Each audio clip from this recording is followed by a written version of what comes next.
Welcome to the Beware the Moon podcast. My name is Hannah. Thanks for joining me this evening, and I am so excited. I finally have my internet back, and I've been waiting, very impatiently, I will add, to talk about Evil Dead Rise. So I am a huge fan of Fede Alvarez's 2013 version of Evil Dead. I love the tone, I love the grittiness, it's just like a dirty, brutal movie. Tons of tension. And I've been waiting for a good, probably half a decade since I became a fan of that one for a next Evil Dead movie along those lines. I love the original. I think it's very creepy in its own right. It, of course, suffers from budgetary constraints. Everybody on the film was kind of new to filmmaking at the time. And then they didn't really have a budget. They kind of were just like, let's throw this movie together, let's do what we can, make it as scary as we possibly can. And I think there are definitely some major creep factor moments in that movie that just kind of give you chills. But I don't think Evil Dead 2, I didn't have that feeling with Evil Dead 2. And I've not seen Army of Darkness just because I know it's a complete shift tonally. And that's not to say that I hate Evil Dead 2 or that I would hate Army of Darkness. It's just not a priority of mine to watch Army of Darkness. And I don't hate Evil Dead 2. It's just I prefer the tone of the original Evil Dead. And I prefer the tone of the 2013 Evil Dead.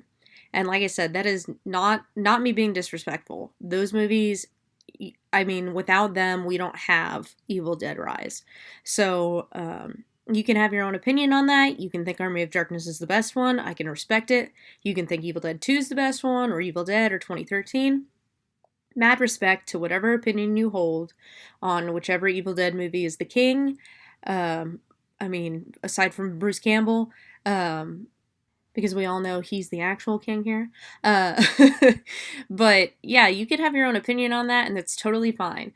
If you're someone who's like, that's blasphemous, you can go sit down. And if you're like, the Evil Dead originals suck, you can also go sit down, because without them, we don't have this. And this movie is absolutely incredible. Everything about it is so incredible. Everyone, I can't even just mention one actor or actress, because everyone in this movie fucking nails it. Every performance, all of the makeup, every effect, the story, the atmosphere. I love the shift in narrative, the shift in setting. We're in a city now, we're in this high rise. Everything about it is just fantastic. The cold open is wonderful. And it kind of sets the tone for the movie of, you think it's going to be one thing and it's kind of a different thing. And it still is very much an Evil Dead movie. It plays very much by the Evil Dead rules. And it's more in line tonally with the 2013 Evil Dead movie, which I really appreciate because that one's my favorite. So if that is your thing, if you really enjoyed the 2013 Evil Dead movie, I suggest going to see this one. I still think that 2013 is my favorite one. There's just certain aspects of it that I can't not adore or hold in extremely high regard, but this one is phenomenal. I've seen it 3 times already, and I would strongly encourage you, if you liked the 2013 one, go see this one. Go see it as many times as you can afford to see it, because without the support, we don't get another one. And that's really what we want, is another one in line with this one. So, my initial review, spoiler-free review, go see it. It's amazing. It's phenomenal. If you like the 2013 one, you're going to like this one. We don't have any returning actors from the 2013 one, but all of the actors in this one, I think they're all perfect for their roles, and I think that they just nail it. Go see the movie. Okay? Okay? Pause this, go see the movie, then come back. Are you back? Did you do it? Did you see it? Cool. Here is the spoiler section of the movie.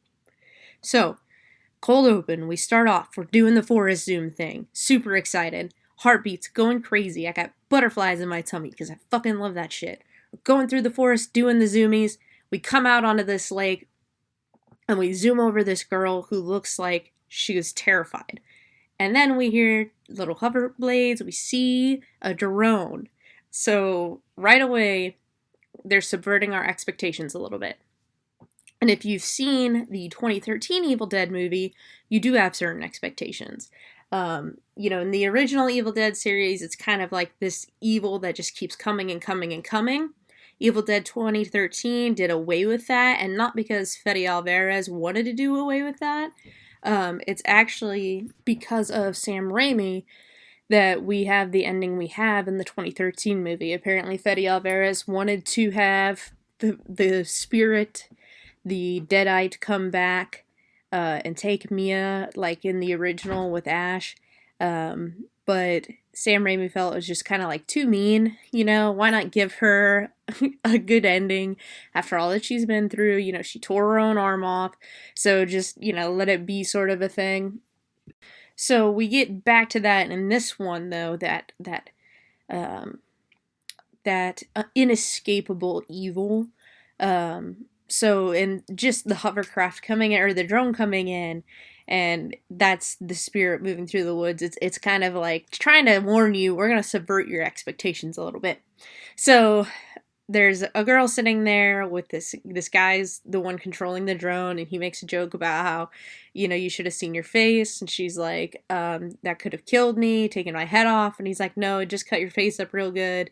Guy's kind of a dick. So she goes back to the cabin. She's trying to reach. He won't shut up. He's kind of an annoying douche character at this point. So she goes back to the cabin they're staying at this lake, and her cousin is laying on the bed, and her cousin is the one who dragged her out here. That's her cousin's boyfriend, the douchey guy. So she sits down and starts reading her book again, and it's A Wuthering Heights, and you can read, it closes in on a close-up of the page she's on.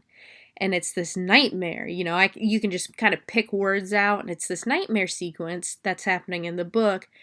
And then the cousin, Jessica, who's supposed to be drugged and asleep, starts reciting the passage. And of course, there's overlapping voices, and it's very spooky. The cousin shuts the book. The one on the bed keeps reciting it. The cousin is telling her cousin Jessica to stop reading it. She's like, stop, stop, stop. And then when Jessica finally does stop, she falls.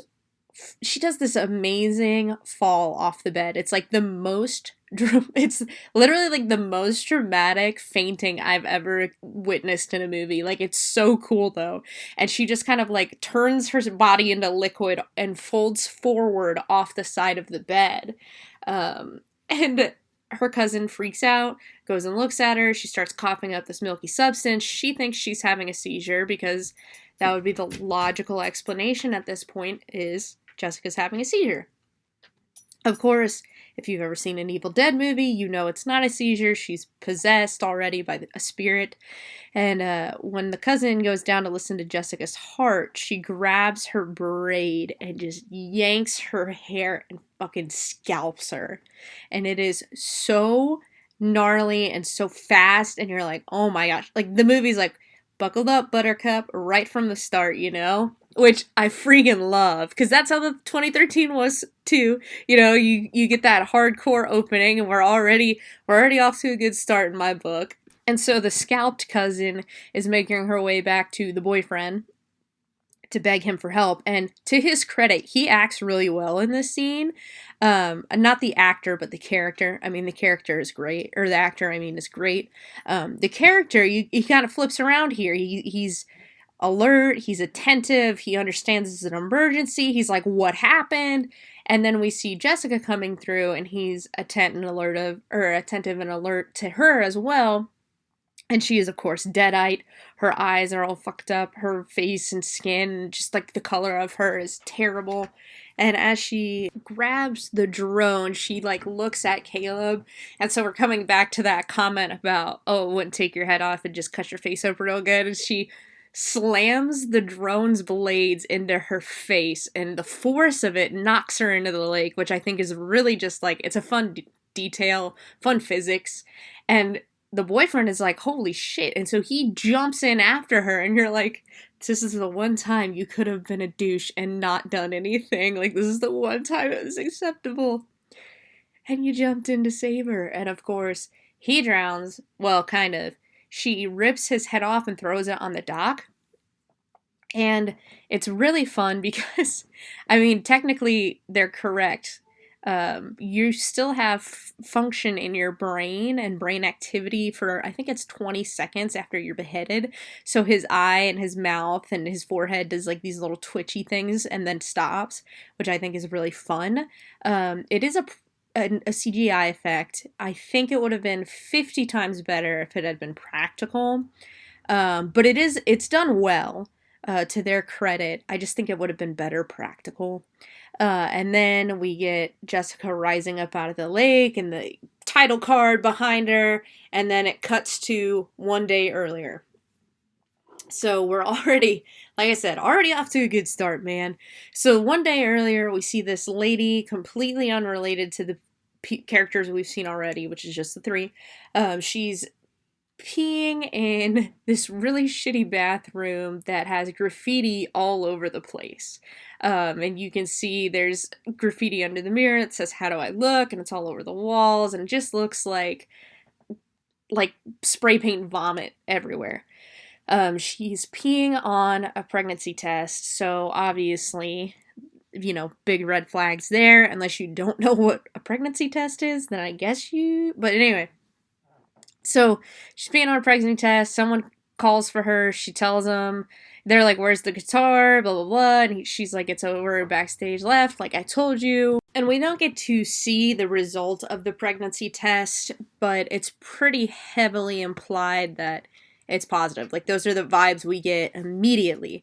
There's not a ton of nuance to it. It's pretty obvious, which is fine. I know a lot of people liked the 2013 one for the subtext, and I think that there is some subtext in this one as well in regards to motherhood and being a parent and the sacrifice it takes to be a parent, specifically a mother, especially since it's just Beth and her sister Ellie who are kind of the main two parties going at it here. Ellie already being a mother, Beth being the one who peed on the pregnancy test in the beginning. So I definitely think this movie has some subtext about pregnancy and motherhood and all that jazz. It's not as... I think it's not as covert as 2013's subtext about drugs and addiction. But it's pretty interesting, and I do like it. The whole motherhood thing it's a very fun trope to be playing with. So, anyway, the day earlier, Beth, she arrives in LA, and we can see clearly that it's LA because people have Lakers stickers on the back of their cars. I guess they don't do that anywhere else, But she arrives to her sister's building, and she goes up, and we get some fun characterization of her sister, and then also the sister's kids. So we have Danny's the oldest, and he wants to be a DJ. He's got his music playing real loud. He's got his I don't even know what you call those. I know what you call those, but I'm having a brain fart. Anyway, he's got a record player, the type that DJs have, whatever the fuck they're called. Damn, my brain fart. And then we have the middle child, Bridget, and she wants to go to a Labor Day protest, and she's gonna wear a shirt that says "Eat the Rich," so we get some characterization of her. And then we have the youngest, Cassie, who is cutting a head off of a doll and putting a scrunchie on the neck where the head is. And while all that's going on, we have Ellie, the mom, who's fixing a tattoo kit. And you can see that she's fixing it herself. She's got tools that she's using to put it together. She's a very do-it-yourself kind of lady, it seems. And while she's sitting there, there's a knock on the door, the doorbell rings, and Bridget goes to answer it, and it's these two kids from next door, apparently. She opens the door, and the older one is like, "Hey, Bridget, Mom's on nights, so we're gonna watch all the Nightmare on Elm Street movies in a row." And the younger brother goes, "Even the shitty ones?" And he's like, "There are no shitty ones," which had me dying. And it was very awkward, because the first time I saw this by myself. I went, and I was not in the front row by any means, but I was the closest to the screen, and I had the whole row to myself, and everyone else was sitting behind me, so everyone could see and hear what I was doing. So I was like, I'm gonna look like a sociopath if I laugh at anything going on in this movie. And there were definitely times that I wanted to, because the thing that I love about the Evil Dead 2013 movie is you can kind of sift through the terror a little bit and find some funny stuff. You know, like when Natalie's cutting off her arm, you know, Mia's like, "Don't do it, you little bitch." And she's like, "Fuck you." And that always makes me laugh every time. And there's just like little pieces like that if you can get past the terror of the moment, it's really fucking funny. And this one does that as well. So like, even though it's horrifying, you kind of want to laugh. And I was like, if I do that, they're gonna call the cops on me, because they're gonna be like, this woman is a sociopath. And I had gone in my work trucks, and it's my business, so I was like, I don't want them thinking that I'm a maniac, because then they'll never call my business. You know, my brain just does stupid stuff like that. But anyway, so that was one of the times when I laughed out loud, because we hadn't gotten to the scary bits yet. And Bridget is like in your dreams, and then she shuts the door and she's watching them. And you can see that the older one wants to knock again and ask again, but he just goes away disappointed. And then she turns and Cassie's sitting there, and she's got a mop on her head, and she's got the doll's head at the end of the mop stick. And she's looking at her sister and she goes, "Your boyfriends are weirdos." She's like, "You're the weirdo." And then they get into a tussle, and then the mop snaps in half, and we get this sharp point on the mop handle with that doll head. And then Bridget runs away from her sister into Danny's room. And then Danny and Bridget, you know, together kind of throw Cassie on the bed and tickle her and stuff. It's a really cute sibling moment. And I have to say that the siblings in this movie are a lot of fun. All of their lines are fun. Their banter is fun. The way they interact with each other is really fun. And Bridget, you can tell she's kind of the responsible middle child sort. You know, you get Danny, the oldest, is daring, and then Bridget is like, we gotta think about this, we gotta be logical. And then the youngest, Cassie, is the innocent one. Everybody kind of mothers her. And everybody does a really good job in this movie of seeming like they know each other, seeming like family. They mesh really well together. They have good family chemistry. It's just, everyone was cast perfectly in this movie. And I don't know how they did it, but I mean, the casting director did an amazing job of finding the right person for the right roles in this movie. No, I mean, everyone is kind of praising Alyssa Sutherland, as they should. So she plays the mom, Ellie, in this movie, and she does a phenomenal job. There's a lot of physical acting. A lot of what she does in this role is facial expression and just what she's doing with her arms and her limbs and her muscles. And she does an amazing, incredible job. Like, if they had cast anybody else, I don't think Ellie would be as effective as a Deadite as she is. But Alyssa Sutherland nails it. But everyone else as well just plays their role absolutely perfectly. I mean, the actors in this movie just kick ass all up and down the place. And in every single scene, every single line, every single sequence, they hit the note perfectly. They hit everything perfectly. It's phenomenal. I could never say enough great things about the actors in this movie and their performance in this movie, because it's amazing. So anyway, after the boys leave, we see Ellie is getting the dye out of her hair, and the doorbell rings again. She goes to answer it, and Beth jumps out and surprises her, and she smacks Beth in the face, and she's like, "Beth, you bitch." They're like kind of laughing about it, and they go inside, and Beth is talking about her travels to her nieces and nephew, and you know, giving out gifts. And as she's doing that, you know, Cassie's got her doll head on the mop stick,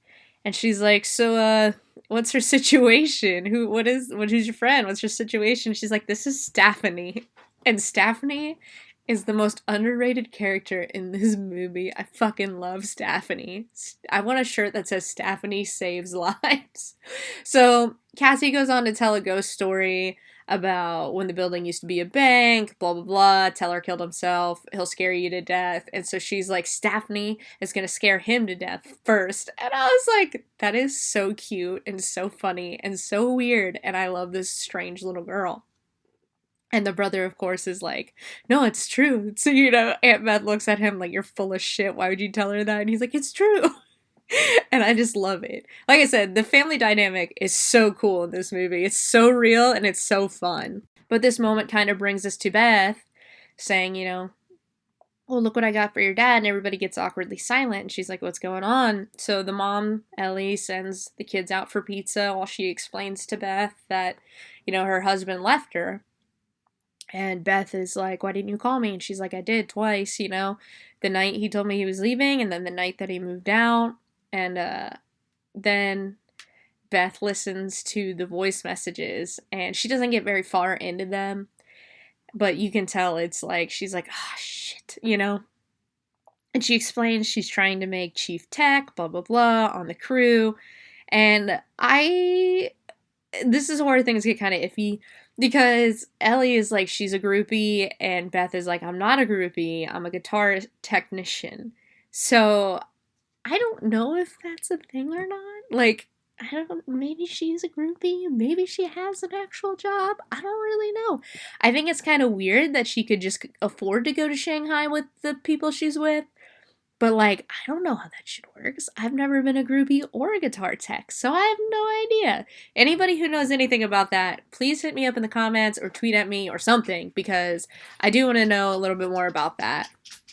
But, she was talking about how she's absorbed in her job and blah, blah, blah, and that's, blah, blah, blah. So then they sit down on the bathtub. My dog just shook out her fur very noisily. Are you done, Courage? Thanks. So they have a conversation on the bathtub, literally on the side of it. And Beth's like, I messed up and I need you to help me out. And so that's kind of, okay, so the pregnancy test was positive. That's what I thought immediately. As she's talking to Ellie, the kids get back into the parking garage. We see they have a clicker for the gate to get into the garage of the building. And as they're trying to bring in the pizza, an earthquake happens. And a hole opens up in the bottom of the garage, and Danny's like, sees a bang vault, and he goes down in there. And I'm like, fuck yeah, go down in there. Like, your dad just left, like, your family's being evicted, which is another plot point. This whole building is getting knocked down in a month, and they have a month to leave. So not only did poor Ellie's husband leave her, but now she's down to one income, and she's being evicted, because the whole building's getting knocked down. Like, there's no option for her. And she doesn't know where they're going to move yet. So, big sadness all around for Ellie. Lots of pressure. But Danny sees the bank vault and he goes down in there. And, of course, he's thinking like I'm thinking. Like, there's got to be something valuable down here that we can hawk. And, it'll be awesome. We, maybe a gold bar someone left behind, or even some old coins that are worth something. And Bridget, being the responsible one, is like, Danny, don't go down there. There could be aftershock. He goes down there anyway. Fuck yeah, Danny. Danny's looking around. He finds some old vinyls. Because he's a DJ guy, he puts them in his backpack. And he's looking around. And he hears this noise. And it's literally, turns out to be Jesus on the cross. And it pops out at him. And it's kind of being held back by these chains. And as it pops out at him, he goes, fuck. And I was like, man, I would have said Jesus Christ. That would have been so much funnier. But that's because I'm a maniac. Anyway, so as he's down there, he turns and he sees this giant cement, like, crypt. It's very small for a crypt. But there's all these medallions hanging over it for St. Benedict. And St. Benedict, among other things, he is supposed to protect you from curses, evil, and vice. So all these medallions are sitting there, and they're all from St. Benedict, and there's a ton of crosses hanging from the ceiling as well. There's a hole in the cement that kind of opens up, and inside is a book, and Danny grabs the book. It's wrapped up. There's tons of cockroaches in it, which, ew, fuck that. There's a ton of cockroaches on a book. I'm not fucking touching it. That's not normal. Cockroaches should not be swarming over a book. That's insane. Probably because it's human flesh. Anyway, this book has teeth. He finds the fucking Monster Book of Monsters from Harry Potter, and he puts it in his bag, and he takes it upstairs with him. And as they're going upstairs, Ellie is freaking out upstairs because the kids aren't answering their cell phone because the entire wireless cell network is fucked. No one can get through to anyone, and they're not replying, so of course she goes into full mom mode and she's freaking out. And as she's freaking out, she goes down the hall, knocks on a door, goes down the hall, knocks on another door, and this guy comes out, and his name's Gabriel. And Gabriel, I'm not really sure who he is. He seems to be related to the other two boys that came and were trying to watch the Freddy movies with Bridget. But I don't know if he's dad or older brother. He looks too young to be dad, but he's also very dad-like to be an older brother, so I don't really know. But they kind of belong together, it seems. And then down at the other end of the hall is this older man who smokes. He comes out and he introduces himself to Beth and everything, and he asks if Beth can hear her. And Beth is like, hear who? And he's like, here, kitty, kitty, kitty. And he shakes this box of treats, and he says his cat likes to hide in the ceiling vents. And she's like, oh, okay. So Gabriel has agreed to take Ellie to go look for the kids, because Ellie's like, can I borrow your car keys? Can I borrow your car? And I need to go find my kids. And he's like, I'll drive you, which is super sweet and super responsible of him, both for himself and for her. So he goes to get his keys, and as they're about to go to the elevator, well, down that way, because the elevator stairs are next to each other.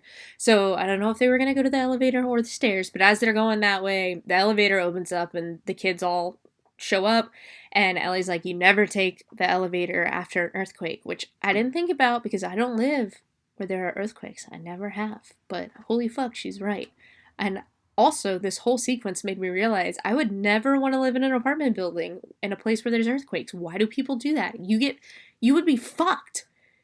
That's just, it's insanity. Anyway, that's a side note. So, Cassie's so cute. She's like, Bridget, drop the pizza. And Ellie's like, I love you guys so much more than pizza. And it's a really sweet moment, and you can tell it affects Beth.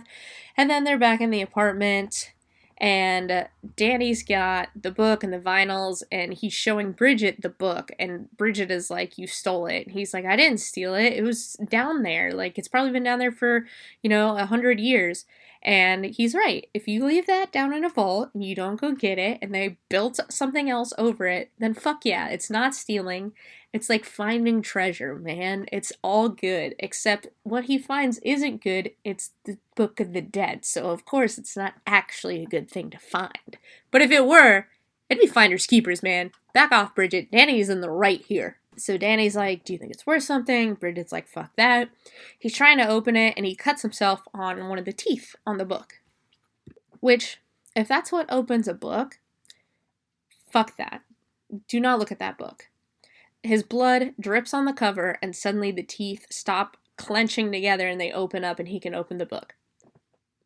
Fuck that.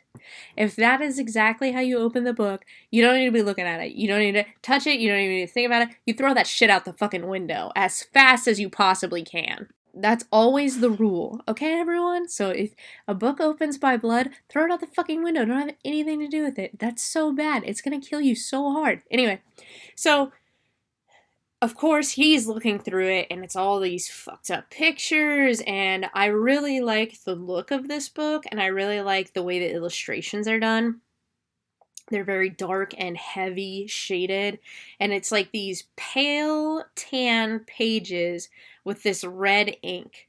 And then we find out that it's blood, of course, because it's the Naturom Devonta. But anyway, he's like looking through. Bridget shuts the book, is like, put it back tonight, right now. And he's like, no one's going to be allowed to leave. Mom's not going to let anyone leave. She's like, fine, first thing in the morning. He says, okay. Then he pulls out the vinyls. And it pisses me off because in the movie, they're like, it's all Danny's fault, blah, blah, blah, blah, blah, because he brought the book in. No.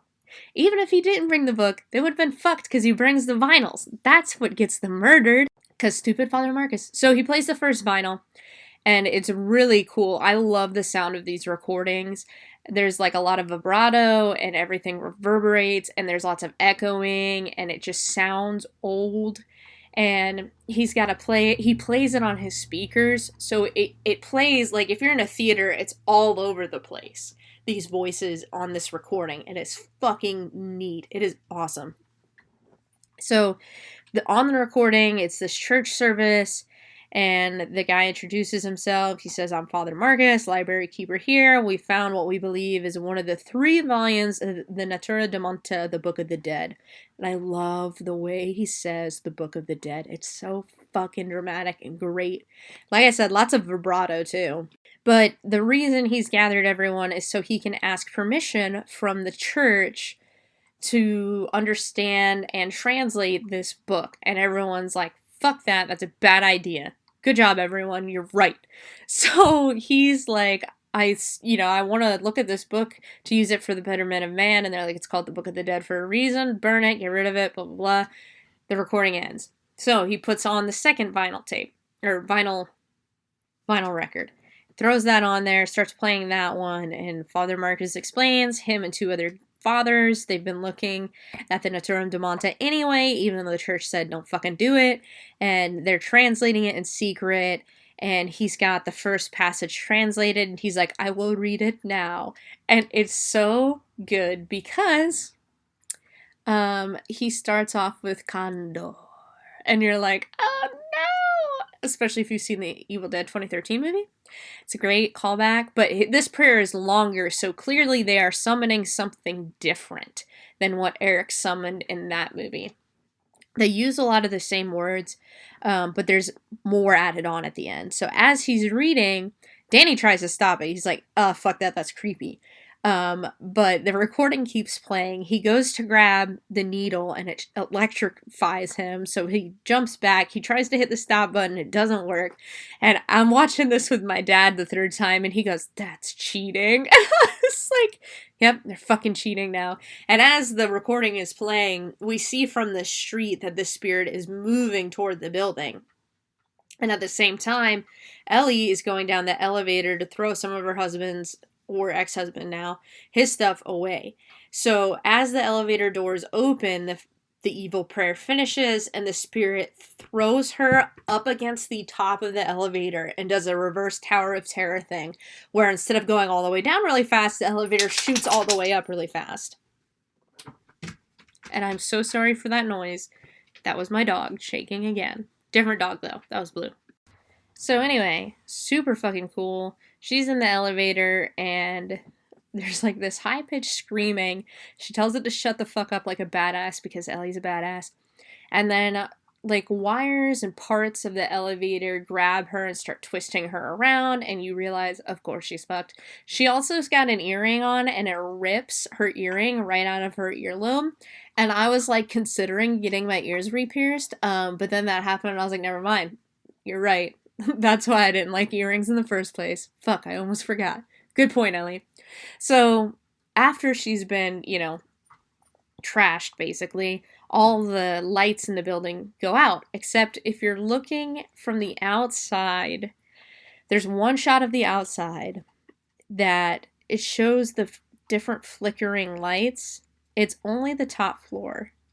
So, only the top floor is fucked. And they look out the window, Bridget does, and realizes only their building's being affected. But of course, she can't see the windows beneath her. She can only see out at the city. So she's like, only this building is being affected. And if you're a viewer and you catch on, I mean, I've seen the movie 3 times, so you realize that only the top floor is being affected. And this is another side note. The way these units are numbered pisses me off. I do pest control, I go into apartment buildings, it makes no fucking sense to have their apartment on the 14th floor labeled 85. It makes no sense. None of it. Anyway, not the point.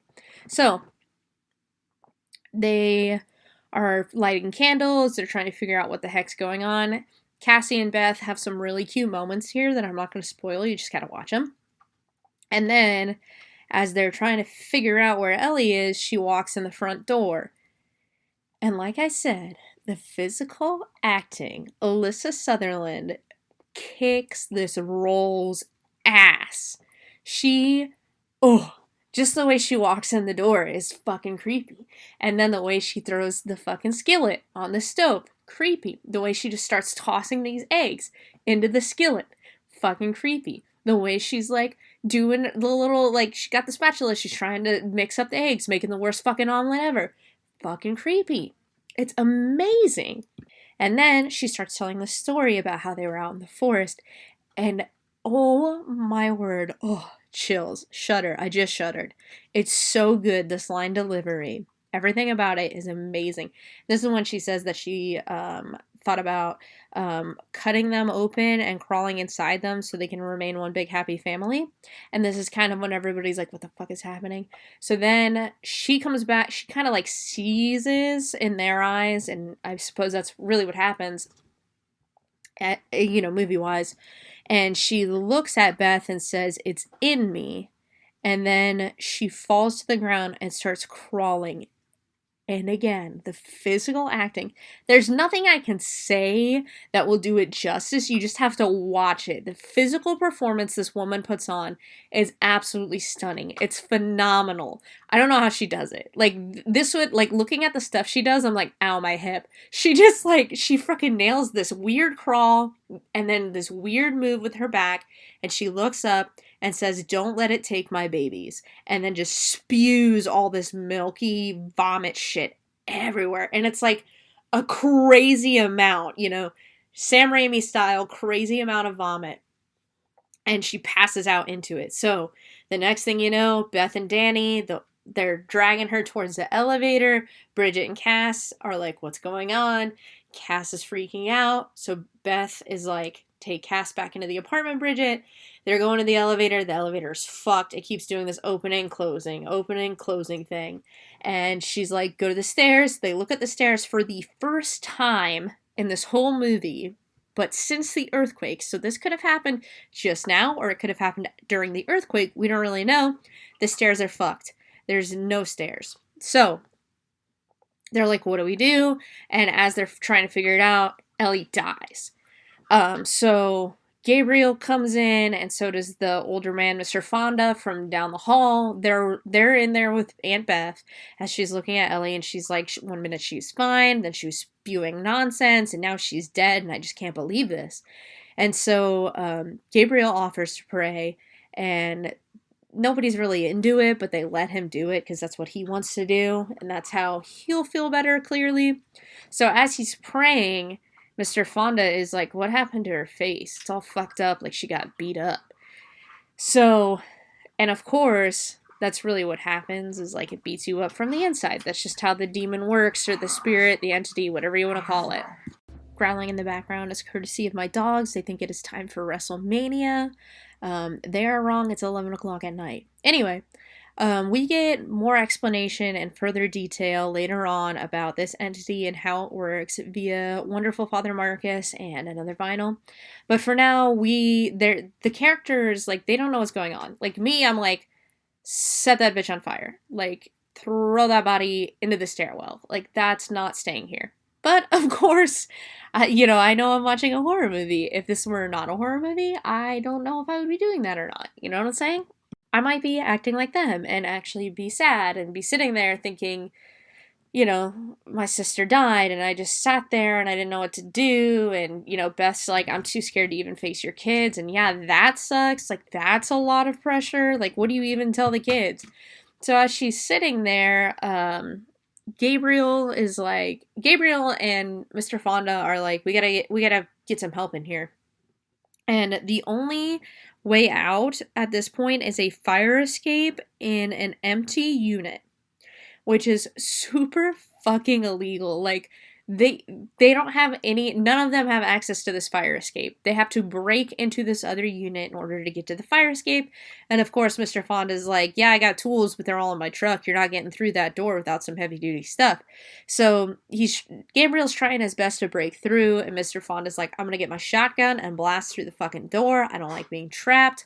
And Gabriel is like, listen, everyone is on edge enough without guns getting fired. And he looks at the two young boys, the one teenager and the one young boy, which is why I'm like, I know they're connected somehow, but I don't know if that's the dad, if that's older brother, maybe it's a cousin. I have no idea. And we never get to find out. Never get to find out. So as they're doing all that, Beth is in with Ellie, and all of a sudden her phone goes off, and it startles you, or it's supposed to. Didn't startle me because I kind of expect jump scares at this point. And it's the voicemail from Ellie, except it trails off, and it's Ellie begging Beth for help. She's on fire. She's burning up.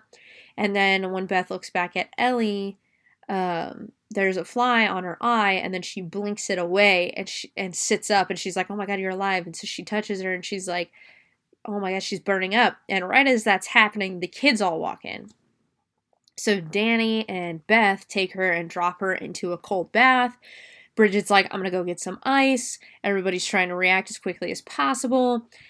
Beth does not like this cold water. She starts freaking out. Her eyes roll into the back of her head. She jumps up into the ceiling of the tub. Fun fact, y'all, that is not normal. I don't care what fuck disease, illness, plague you have. You should not be doing that shit. That's demon possession right there, y'all. That's when you need to grab a gun. Anyway, she jumps up there, and then she crawls on the ceiling out of the tub and is kind of like catty-cornered on the wall, and she's in the corner of the ceiling and just starts screaming this high-pitched wail, and it breaks glass. The water in the tub begins to boil down the hall. They can hear it, and then at some point she just closes her mouth and falls into the tub, which my first thought was like, oh my gosh, what a terrifying stunt. What if you hit your head in the tub? I'm sure they did it really well behind the scenes and all that. It was probably super safe, but cool stunt. And then that's when you get, the scene from all of the previews, the little hand and the fingers coming on the side of the tub, and mommy's with the maggots now. And then she gets out, starts crawling toward Danny and Beth. Danny and Beth GTFO out of that bathroom, super fucking fast, super fucking smart. And as Ellie comes out, Bridget sees that she's got a giant shard of glass of the mirror in her hand. And so she kind of does like a fake out with Beth where she like makes her Beth flinch and then goes at her for real. And she takes that shard and just shoves it right through Beth's hand. And my dad just went, ow, really quietly in the theater. And I was like, for real. Goes right through her hand, and then Bridget is screaming at her, Mom, stop, stop, stop, stop, stop. So Ellie's like, I don't know what's wrong with me, Bridget. She's like, what's wrong with me, Bridget? And Bridget's like, I don't know. And she goes, I know. And she's like, I'm finally free from all you titty-sucking parasites. And you're like, oh my gosh, that's horrible. So then, of course, she goes after Bridget, and that's where we get the needle to the eye scene, except unlike the 2013, like I said, it subverts your expectation. So she's got the tattoo gun, and she's going towards Bridget's eye. Bridget is like, ew, gross, no. I'm also like, ew, gross, no, like I was in the 2013 one. And then the other thing is, totally forgot this, Ellie puts it in her own head first and then goes to dig it into Bridget's skin. So when it cuts her across the cheek, you just know, if you've seen an Evil Dead movie before, you're like, oh, Bridget is fucked. Like, she's a goner. So as they're kind of like tussling, and Ellie's like, do you want me to kiss it better? Danny slams a chair into Mom. They get Bridget up off the floor, and as Ellie's doing the eeny, meeny, miny, you thing, Gabriel opens the door, and he's like, Ellie, and then she jumps at him, and she has that Evil Dead Deadite power. Fucking hate that. It's too much, man. She rips into his skull and eats his eye, but she doesn't quite swallow it. It gets caught in her throat. And as his brothers or sons or cousins or whatever it is are looking at her, she coughs it up into the older one's throat, and he chokes and dies on Gabriel's eyeball. Which is really fucking funny to me, but I couldn't laugh, especially it's a nod to Evil Dead 2. I couldn't laugh, though, because, like, again, I'm alone in the front, psychopath, can't do it. And then, she's in the hallway, and of course, Beth is like, fuck that, we're not dealing with it. She closes the door, locks the door, bolts it, gets a cabinet move in front of it, puts a bike chain on the door and on this pipe next to the door, and she looks through the peephole, and this is probably the most, like, harrowing part of the movie. Just like there's something so disturbing about the younger boy who's maybe like 8 or 9 running through the hallway away from Ellie, and Ellie chases him down, and he starts screaming, and it's just, oh, like, he needs an Aunt Beth, but Aunt Beth is taken. He needs his own Aunt Beth. There's no one to help him. And something about that just is like viscerally not okay, like just like naturally instinctively disturbing. And then after he screams, she throws him across the hallway, and he doesn't have any arms, so he's dead. Then we hear this loud boom, and it's Mr. Fonda. He's got the shotgun, and he shot Ellie once, does not get to shoot her again because she crawls at him, grabs him, drags him down the hallway, and we understand that he's dead. And this is the point where, through on my first watch through, I'm like, oh my lord, we still have so much runtime left, I'm sure, and all the supporting characters are dead. And this is an Evil Dead movie. Like, you usually don't really have supporting characters in an Evil Dead movie. You just have everyone else and the final girl. So I'm sitting there and I'm like, oh my word, are we gonna kill all these children? Are we gonna kill both nieces and the nephew? Like, who's gonna survive? Like, I was thrown for a loop. I was like, oh my word. Like, clearly not all of them can make it, because that just goes against everything that an Evil Dead movie is. And I was like freaking out at this point because I like all of the kids. Like, it's so terrible. So, Beth opens the window and is like yelling to a homeless man, like, we need help. He doesn't hear her. Bridget's like, don't you think mom looks like one of those things in that book? And so she's like, Danny, this is your fault. And he's like, it's not my fault. Danny, you're right. It's not really your fault, okay? How are you supposed to know what was on those? It's all right, man. So they start tussling. Beth says, stop, knock it off. And then Danny's like, I have something to show you. Shows her the book, explains as much as he can, realizes, he's like, oh my gosh, this is my fault. And you're like, it's not your fault, Danny. It's not your fault. So as Bridget and Cassie are in the living room, Bridget's got ice to her cheek. She gets up to go look at it in the kitchen because she turns on the burner real high, and it's like a real fire gas burner. And so the fire gets real high, so that way it provides light so she can look in this tiny mirror of this first aid kit, and she sees that it is black, the cut, and it just spreads. You know, it's Evil Dead, it's spreading. So she freaks out. She starts oozing black from her eyes and her mouth and her nose, and she's just like coughing and trying to get it out of her mouth, this taste of whatever the fuck it is. And then she starts coughing and then choking, and then you can tell she's about to vomit, and she vomits out maggots and bugs, and you're like, ugh. Just vomits out these maggots and bugs. And at the same time, Ellie's out in the hall and starts singing to Cassie. And so Cassie goes and looks out the peephole, and she's like, what's wrong with you, mommy? And Ellie's like, I was just feeling sad about your dad and I. And I was like, that's an acceptable excuse for a murder spree? I didn't know that. Okay, well, usually when I'm feeling sad, I just like listen to sad music and go to sleep, but I guess different strokes for different folks, Ellie. Maybe don't make Ellie sad ever again then, everyone. So she's like, but your dad's here now, we're getting back together, so open the door, you know.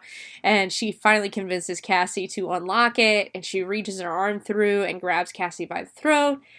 Danny and Beth come out, and they rescue her, and get the door closed back, and Cassie's like, I'm sorry, I thought mom was better. So Beth tells Cassie and Danny to go to your room. And as they're doing that, Beth hears noise in the kitchen, goes to investigate, and Bridget is like perched on the counter with her head cocked at a weird angle. She looks like a fucked up pterodactyl just sitting up there. And my first thought was like, these kid actors, like, well, I guess they're not kids, they're a little bit older. I think Morgan is 22, that's the actor who plays Danny, and I think Gabrielle is 17 or something like that. Anyway, they're having tons of fun in their roles. Like, that was the only thing I think of, is like, they're having so much fun in this movie doing this job. Like, there's no way they're not, because they fucking nail it. Like, if they're not having a good time, there's no way they would nail it as well as they do. And they fucking rock this shit. Like, they crush it. Bridget goes full Deadite. Beth's like, what are you looking at? She turns her head and is like hunched over something. We just hear this crunching sound. And she looks back at Beth, and she's got this glass goblet that she's eating. And she's like, I got the creepy crawlies in my tummy. And she's like, I don't like creepy crawlies in my tummy. I don't like things in my tummy. And you're like, and she's like eating the glass, and as she does, she swallows it, and you can see the glass cutting her throat as it goes down. So horrible, so good. I fucking love it. It's on par with Needle in the Eye in 2013, and it is so cool. So she fucks with Beth. She tries to kill Beth. This is where we get the cheese grater on the leg scene, and then Bridget sees Danny, starts chasing Danny. Danny runs away, goes back into the room where Cass is, and Bridget turns to Cass, and then Stephanie comes up and fucking saves the day. Stephanie saves lives, everybody. I no longer feel safe in my own house without a Stephanie. You need to get me a Stephanie ASAP, because Stephanie goes right through the back of Bridget's throat, like all the way to the doll head is almost at her mouth. That's how far back that mop handle, that like fucking spear mop handle goes through her throat. She pulls the whole thing out like the worst magic trick you've ever seen, and then falls onto the floor, and it's so great. The color of her eyes, the way the makeup's done, her expression. Bridget's on the floor, and there's just blood pooling, and it is so creepy and fucked up. And that's where you get another, scene from the trailer. You'd make a good mom, Aunt Beth. You know how to lie to kids. And then we get Danny is like, I thought I should tie her up. And of course he's got her tied up, and like she's got like a blanket or a drape over her. And then he's got bungee cords and belts around her. And it's damn good thinking, Danny. Like, that is the way to go for sure. And then Beth is like, I want to listen to those tapes, or she's like, I want to listen to that vinyl. And you're like, wow, this is a really weird time to want to listen to my mixtape, Aunt Beth. Danny's like, no, it's too dangerous.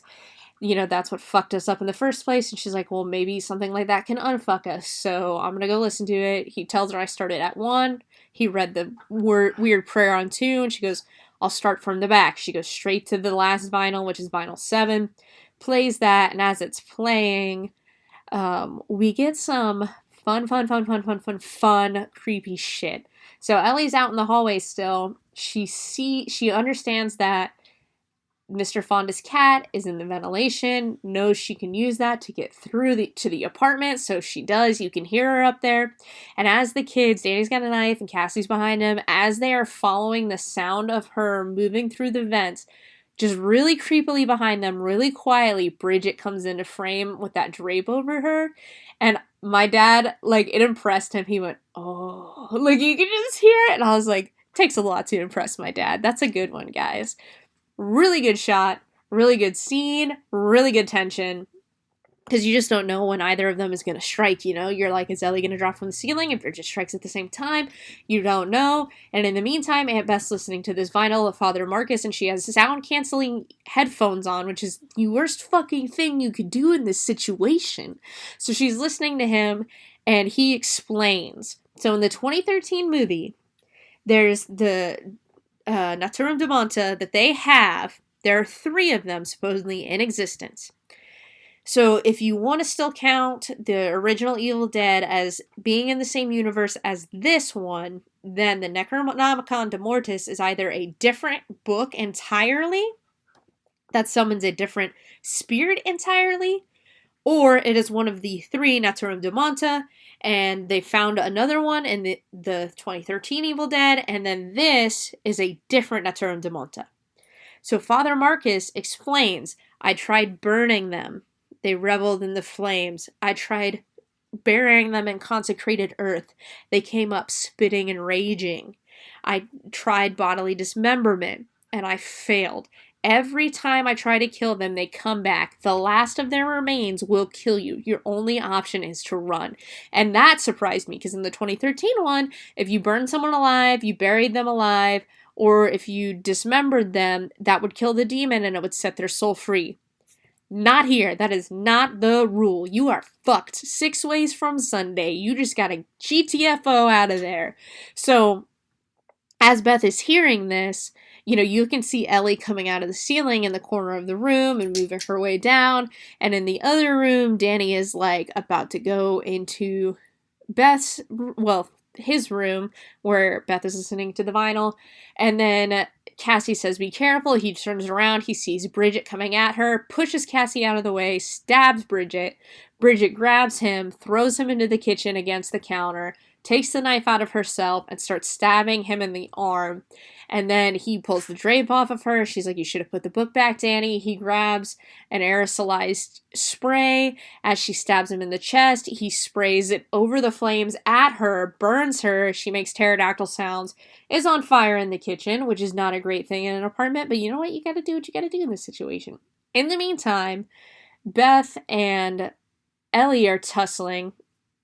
And Ellie, this was the funniest shit to me. She does the Lilo and Stitch thing. She puts her finger on the vinyl as it's spinning and opens her mouth, and Father Marcus's voice and his recording starts coming out of her mouth, and I was like, oh my god, they did the Lilo and Stitch thing, but they fuck it up. That's so good. I just loved it. Like, it made me so happy. It was so funny. So then Beth stumbles out of there. Danny's down on the ground. He stumbles out of the kitchen. Cassie's under the sofa looking at him. She says his name. He looks at her. He's like, I'm sorry, Cass. And the way he says it is so sad and so heartbreaking. Like, I can't explain it, but the way Morgan says it, Morgan just kills this performance. Like just the way Danny is towards his sisters, and in this moment, Morgan's line delivery, it just breaks your heart. I'm sorry, Cass. And you're like, oh no. And you understand that he's dead. He's going to be a deadite, of course. So then Ellie comes back and is like, I'm going to eat your soul. Super cool. She says, I'll swallow your soul. So call back, of course, to the other Evil Deads. And then she starts sniffing, and she sniffs up Beth's belly and is like, 2 souls? And she's like, Ellie waits for you and your unborn bastard baby in hell. And then Cassie's like, Aunt Beth, throws the scissors across the floor to Aunt Beth. Aunt Beth stabs up into Ellie's nose, and you're like, huh! And it's really funny though, because like she just kind of sits there like dumbfounded for a second, but then falls back, and I love it. And then she's just sitting there for a bit, because it seems the rule is if you kill the body in some way, it sort of puts the evil spirit back. And not like takes it away, it just kind of like stops them. It pauses them for a second. They have to wait until, the body can reconfigure itself or something. I don't know. But it gives them time to get out of the apartment. They go down the hallway. Cassie's like, are you going to be a mom, Aunt Beth? And Aunt Beth is like, yeah, and I'm getting you the hell out of here. So we see now that Aunt Beth has made a decision, because this whole time it's kind of like, she's not sure what she's going to do. Like, is she going to keep the kid? Is she going to adopt it out? Is she going to abort? Like, you don't really know what she's going to choose. And it's very nebulous. She seems very undecided until this moment. And I think that's kind of the subtext of this movie is, motherhood, like I said, and family, and what do you do about that? What do you do with that? So Aunt Beth takes Cassie, walks her past all the dead bodies in the hallway, is like, don't look back. And then she's trying to break open the door, can't do it with the tools, sees Mr. Fonda with his gun on the ground, grabs the gun. Right before she blows through the door, you hear, Bethy Boo! And then she turns, and of course it's Ellie, and she shoots Ellie in the leg. Ellie's like flies off. She's on the ground. She looks at Cassie, and she's like, she's trying to take your mom from you, Cassie. And Cassie's like, I know now that you're not really my mom anymore. And then she's like, don't take me from her. You have no idea what it's like to bring a child into this world, Beth. And then Beth is going to shoot her again, but Mr. Fonda's body wakes up and grabs her by the ankle. She misses. He says, that's my gun, you thieving cunt. So she starts, and his voice sounds really great in the Deadite, like, reverberation, like the Deadite overlap, because he's just got such, like, a deep voice. It sounds great. It's really growly and crawly and just cool. So she beats the fuck out of his face. Everybody else is waking up. Out come Bridget and Danny. And I have to say, I am so disappointed we did not get more of Deadite Danny, because Deadite Danny looks completely different than Ellie or Bridget.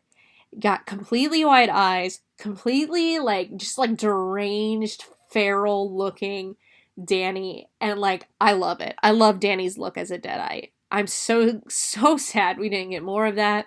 But I'm glad we got it at least a little bit. So then, and of course, Bridget is burned now, which looks phenomenal.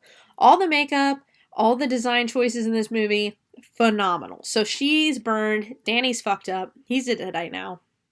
They're leaning over their mom. And Ellie says, everybody here dies by dawn, Beth. And then, of course, we get dead by dawn chanting. And I was like, yes! I almost wanted to chant it in the theater. But again, I'm a weirdo in the front row. Well, the frontest row, I guess you could say. Alone. Don't want to be a psychopath. So I didn't do it. But then Beth and Cassie run into the elevator because that's their only option at this point. And of course, all the Deadites are like slowly making their way toward the elevator door. Beth's getting ready to shoot them with the shotgun. She has limited shots, you know, because this is like, that's real life. And Cassie's on the elevator floor and notices that her mom's keys are jammed into the door track. So she grabs them real quick. And the way she offers them up to Beth is so cute. Like, it's so adorable. Like, here you go, Aunt Beth. Aunt Beth takes the keys and puts them in her pocket. They're in the elevator, and it's not going anywhere. It starts filling with blood. And as it's filling with blood, you can see that Danny and Bridget are like digging into Ellie's skin and they're doing something. And the book does this cool thing every once in a while and it's doing it again, where it's flipping back and forth through different pages. And it's done that previously just to show you what's going to happen next. So it flips to this page of like this one body that's several corpses put together. So you understand that that's what they're doing. And then they go into the vent. And outside of the elevator shaft, the Deadites are yelling or chanting "No way out" at poor Cassie, who's looking out the one window of the elevator. And you're like, this poor child. So it's filling with blood. And as it's filling with blood, they're trying to reach, of course, the top hatch. Well, it comes away and you see hands coming out of the top hatch. So you realize right away they're fucked. But then you see the weight capacity on the elevator. It's 6 persons or 900 pounds is what it says. So I'm like, well, you count Cassie, you got Beth, you got Ellie, you got Danny, you got Bridget, and you got this evil spirit. So that's 6 people. Plus you got all the blood. So the elevator can't take the weight limit. The cords snap. And it drops all the way down to the bottom. You get the real Tower Terror shit now. And once it hits the bottom, the doors explode open and all this blood comes rushing out with the 2 women in it. Well, the woman and the girl. And Beth is immediately like, Cassie, and you know, it's like, Cassie, wake up, wake up. And Cassie opens her eyes and she goes, am I dead? And I was literally like, I couldn't help myself. I like laughed out loud just once. I was like, pfft. And then I was like, oh, gotta can it. So they go out in the garage. They find the vehicle. It's an old station wagon looking thing. And she's like, where's the beeper? Cassie hits the beeper. It lights up. The gate goes up. They get stuck in a fucking pothole. Which is why you always look where you're driving, children. And Cassie's looking at out the back window at the doors to the building, and they're shut, and all of a sudden they're swinging, and she's like, Aunt Beth, it's coming. And another really great scene. A lot of these scenes are really great, full of lots of tension. This is another one, and the amalgamation is what I'll call it, is like running up to Beth's window, and the other door is open, and you can hear the car door open sound. So they play Ring Around the Rosies, around the station wagon a little bit. And then, of course, the light goes red and the gate starts to shut because it's on a timer. So Beth and Cassie book it. Beth is like, go under. They try. Beth rolls like a smart person. Cassie's still a child, doesn't know to roll, so she like kind of dives and starts army crawling, which is not a good option. Gets snagged by the leg, and then we get this really cool shot of Cassie being like dragged over the hood of this car. And we have, since the beginning of the movie, there's this shot of this big truck and a wood chipper, and the side of the truck is Fonda's tree surgery with a chainsaw on it, and I fucking love it. So they throw her, Cassie, into the back of the truck. Danny, you get to see the amalgamation in this shadowy form, and it's fucking creepy, and it's really cool, and I dig it, man. And Danny, the Deadite, finds a chainsaw, and so Ellie's like, all we want is your head, baby girl. And so Cassie's preparing herself mentally to die. And Beth has broken back into the garage with the shotgun, shoots the amalgamation, and is like, come get some. So the amalgamation tosses the chainsaw at her, which, again, that's fucking cheating. You're not allowed to use the chainsaw amalgamation. You're a Deadite. So she falls off the back of the wood chipper. And they are coming at her, they grab her by the legs, and they try and pull her into the wood chipper that they start. Cassie is nearest to the lever, so she turns it off. The amalgamation is like, what the hell? They drop Beth for a second. Beth grabs the chainsaw, and Beth is like, fucking it up. She's like, turn on the machine, Cassie. So Cassie turns it on. She slams that chainsaw into the amalgamation, and you just see Deadite Danny and Deadite Bridget getting torn away from the amalgamation body and wood chipped up. And it is so fun. I fucking love it. And then, of course, their blood is coming out of the wood chipper, and it's spraying everywhere. And it's not like a ton, but you get a little bit of blood rain. And I was like, mad respect, man. Glad y'all are putting nods at the 2013 movie. Got my blood rain. So then Beth is like, or Ellie is like, help me, Bethy Boo. And Beth is like, only my sister gets to call me that. Just slams the chainsaw into the top of Ellie's head. And then when it's just her head left, she says, you really do look a lot like Mom, and you're gonna fail just like her, you stupid groupie slut or whatever. And as she says the word groupie, which is Beth's fucking least favorite thing, the most hated thing to be called, she kicks Ellie's head into the wood chipper. It gets chipped up. So then she grabs Cassie. She turns off the wood chipper, grabs Cassie. As they're walking out, she picks up the chainsaw, and they leave the garage. And you understand they have survived, which is phenomenal. 2 survivors of an Evil Dead movie? Fuck yeah. You get 2 final girls? Fuck yeah, man.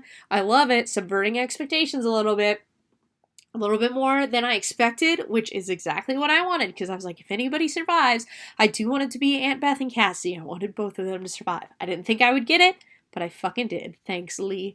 And then you see morning comes, and someone's coming out of their apartment. And it's Jessica from the cold open, and you can see that the elevator is stuck on the bottom floor.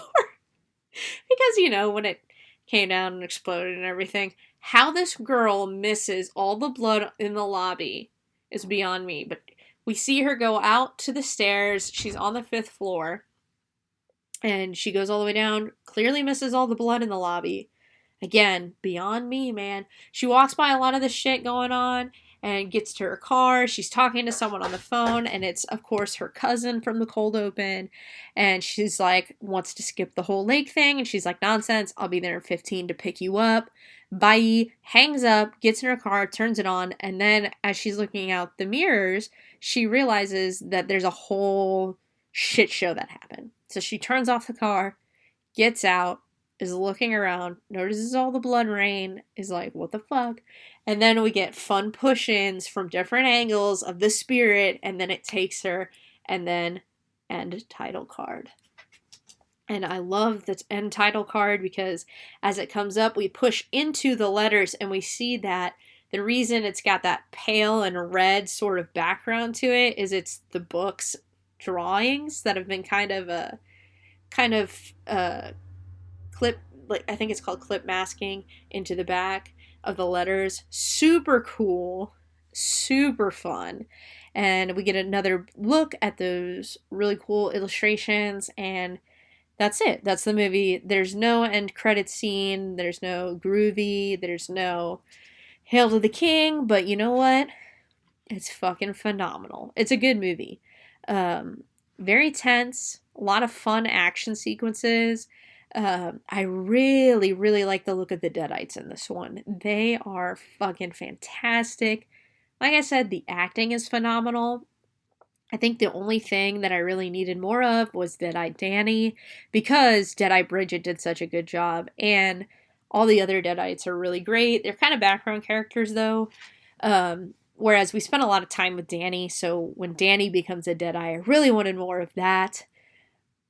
But other than that, it's a really great movie. It's a lot of fun. If you can kind of reach beyond the terror of the moment, there's some funny shit in there. I love Stephanie. Stephanie saves lives, y'all. I need that shirt. I need that shirt. Everyone needs a Stephanie in their life. I fully support that. I 100% committed to that belief. We all need a Stephanie in our lives. And Cassie, so Nell, who plays Cassie, is actually 12, and I believe she's playing Cassie as if Cassie's like an 8 or 9-year-old, and she does a phenomenal job. Everyone in this movie does a phenomenal job. Oh, it's just a good movie. It's so hard to get a movie that hits on every level, and this movie does. Atmosphere, setting, music, acting, makeup, effects, everything about it hits. I really wish that they had used a practical head effect for the beginning when Caleb's head gets ripped off, the douche boyfriend. Other than that, I'm fully satisfied with this movie. I mean, Evil Dead fans, we ate good this year. Like, this is phenomenal. If you've seen it, go see it again. If you haven't seen it, go see it, please. Like I said, you gotta put your money where your mouth is. Your support means we get sequels, and I want 50 more of these movies because this one fucking rocked. They clearly know what they're doing at this point, and I am so glad. I was thrilled. Like I said, it doesn't beat the 2013 one for me, but it is a good enough sequel that I am very happy. It was worth seeing 3 times. Can't wait till it comes out on DVD, because I know it's going to be something that I just put on and have on in the background for like just noise, just because I like it so much. It is truly a spectacular watch. Definitely worth your time, and I'm so glad that they did this, and they did it so well. Honestly, if anybody who's part of this movie is listening, thank you very much. This movie was exactly what I wanted. As a big fan of the 2013 one, everyone just did amazing. So, thank you guys for listening. I don't know what I'm going to be doing next. I'm so glad I finally got this episode out, because it's been bugging me since like Thursday. I really wanted to talk about this, and I wanted Charles to be part of this episode too, because I took him to see it Friday, but he's busy doing his own thing, so go bug him about it. He really enjoyed it. After we were done with the movie, it was really funny. He said to me, I might actually have some trouble sleeping tonight. I think it was that peephole scene with the kid. And I was like, yep, that scene just fucks you up somehow. Anyway, thank you guys for listening. You can find me on Rubble. You can find me on Twitter. Twitter's the best way to get a hold of me. But if you liked this, please like, subscribe, comment, follow, whatever it is. Hit me up at Beware the Moon on Twitter, and I think that's pretty much all. If you guys have any requests, hit me up at bewarethemoonpod@gmail.com. I will do my best to look at those and get those out. I don't think I've had any requests so far, which is kind of good, because that means I can do movies that I like. Kind of gives me free range, but I also want to know what you guys are into. So like, comment, subscribe, hit me up, let me know what you guys thought. Until next time, have a good one. Don't forget to beware the moon, y'all.